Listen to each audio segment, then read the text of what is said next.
안녕하세요, 신유아입니다. 네, 오늘 제가 오랜만에 좋은 책을 한 권 소개해 드릴까 하는데 바로 이 책입니다. 어서와 송사리 하우스라는 책인데요. 연애운이 없지만 연애를 갈망하는 직장인 하루카, 좀 더 유명해지고 싶어 노출을 고민하는 배우 나치, 일과 결혼 사이에서 망설이는 커리어먼 가에데, 아픈 가족사 힘들어하는 집주인 유즈, 이런 인물들이 등장을 하고요. 여성 전용 쉐어하우스에서 일어나는 일들입니다. 자, 제가 낭독을 해보도록 하겠습니다. 지은이는 기타하라 리에입니다. 일본 소설입니다. 1장 엔도 하루카. 나한테는 정말 아무것도 없다. 퇴근길 여느 때와 같은 전철을 타고 여느 때와 같은 길을 걸으며 문득 떨어져 내리는 벚꽃잎의 행방을 바라본다. 좌로우로 하늘하늘 춤추는 꽃잎의 행방을 눈으로 좇고 있노라니 조금이라도 더 오래 공중을 날고 싶은 듯이 보여 귀여웠다. 도쿄에 온 후로 몇 번째 맞는 봄일까? 올해도 변함없이 맞은 이 계절. 여느 때와 같은 펌프스힐을 신고 가로수길을 걷고 있는 나 자신. 아무 변화 없는 이 삶이 한없이 허무해졌다. 나는 규슈 방면 출신이다. 철들 무렵부터 도쿄를 동경하여 여하튼 도쿄로 나오는 것이 꿈이었다. 도쿄에서 뭘 하고 싶었던 건진 모르겠다. 도쿄에서 내가 뭘 할 수 있는지도 알지 못했다. 하지만 어쨌든 도쿄로 나오는 것만이 꿈이었다. 그 계기가 무엇이었는지는 알 수 없다. 어떤 만화였던 것 같기도 하고 어떤 드라마였던 것 같은 기분도 든다. 아무튼 정신 차리고 보니 도쿄라는 도시를 동경하고 있었고 대학을 졸업하면서 도쿄로 나왔다. 취업한 곳은 도라노몬에 있는 대형 광고 대행사. 빌딩의 접수처였다.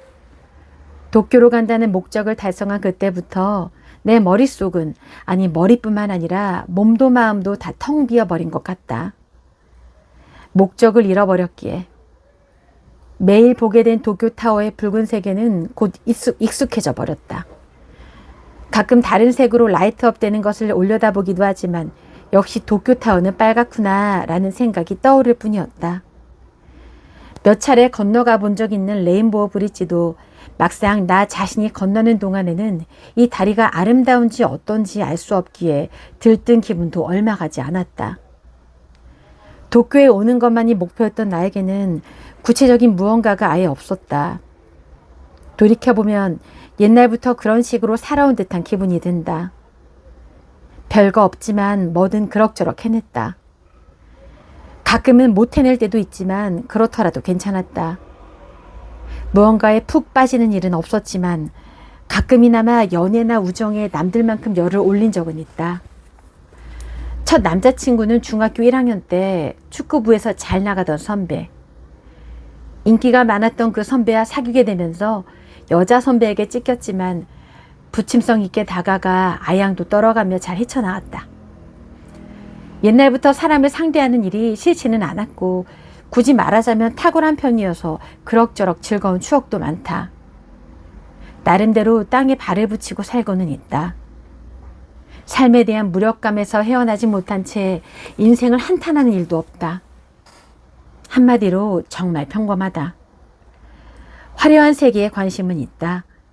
휘황찬란한 거리의 네온불빛을 배경으로 바닥이 빨간 힐을 신고서 경쾌하게 걸어보고 싶었던 것도 같다. 우연히 길거리 스냅샷에 사진이 실린 것을 계기로 순조롭게 연예계로 나아가 보고 싶었던 것도 같다. 프로야구팀의 치어걸이 되어 구단의 흥을 돋우고 그러다 한 선수의 마음에 들게 되고 그를 지원하기 위해 운동선수 푸드마이스터 자격을 따고 싶었던 것도 같다. 마음먹기에 따라 뭐든 됐을지도 모를 나 자신의 인생을 잠시 되돌아본다. 이제 몇 년 안가 찾아올 30살의 벽을 바라보는 나는 보나마나 이대로 그 어떤 의욕도 없이 죽어가겠지. 그런 조금 감상적인 생각을 하다 보니 어느새 집에 다다랐다. 역에서부터 걸어서 2분, 입지 좋은 우리 집, 빨간 지붕의 일본 가옥, 이곳이 지금의 나의 집. 다녀왔습니다. 현관문을 옆으로 드르륵 밀어 연다. 널찍한 현관에는 개성 있는 신발들이 늘어서 있다. 하이컷 스니커즈, 단스 슬리본, 어디에나 어울릴 법한 검정 펌프스, 나의 폭신폭신한 어그부츠. 하나같이 신발 주인의 특징을 잘 드러내고 있어서 재미있다. 어서 와요. 장지문이 쓱 열리고 유주가 얼굴을 내밀었다. 1층 다다미 방을 이 집의 주인인 유주에게 배당한 건 실책이었다. 상냥한 유주는 누군가가 귀가할 때마다 이렇듯 장지문을 열고 맞아준다. 그게 기쁘면서 어쩐지 미안한 마음도 들었다. 아무것도 없는 내게 이 집은 유일하게 소중한 존재라고 해도 과언이 아니다. 그런 이 집이 없어질지도 모른다는 이야기를 들은 게 딱 2주 전이다. 2층 단독주택, 빨간 지붕이 큰 집, 통칭 송사리 하우스. 이 송사리 하우스라는 이름은 정식 명칭은 아니고 내가 멋대로 붙인 이름이다. 처음 이사 왔을 때 현관 밖 바로 옆에 놓인 허리 정도 높이의 오래된 항아리 안에 송사리가 몇 마리 들어있었다. 전에 살던 사람이 키우던 것인지 아니면 자연 발생적으로 생겨난 것인지는 알 수 없다. 항아리 속에는 수초가 몇 촉 보이고 그 사이를 송사리 몇 마리가 자유롭게 헤엄치고 있었다. 그 모습이 일본 고유의 분위기를 자아내고 있는 데다 어쩐지 마음에 들어서 이 집에 송사리 하우스라는 이름을 붙이기로 했다. 그 이름은 서서히 침투되어 지금은 모든 입주민이 그 이름으로 이 집을 부르고 있다. 빨간 지붕이라고 했지만 이 구옥주택의 기와는 연식이 오래돼서 빨갛다기보다 주홍색에 가깝다. 도쿄에서는 드물게 텐마루와 마당이 있는 이 집이 나는 무척 좋았다. 도시를 동경해 도쿄로 왔으면서 이 시골스러운 주택에 살다니 내가 생각해도 좀 모순이지만 결국 안정감을 주는 장소는 이런 곳이기도 하다. 이처럼 할머니 집이 연상되는 일본다운 집에서 나는 가족이 아니라 생판남인 여자들과 넷이 살고 있다. 네, 이제 시작 부분을 제가 낭독을 해봤습니다. 여자 넷이 살고 있는 송사리 하우스에서 도대체 어떤 이야기들이 펼쳐질까요? 궁금하시죠? 앞부분만 제가 살짝 낭독을 해드렸으니까 궁금하시다면 송사리 하우스 뒷부분을 꼭 읽어보시길 바라겠습니다.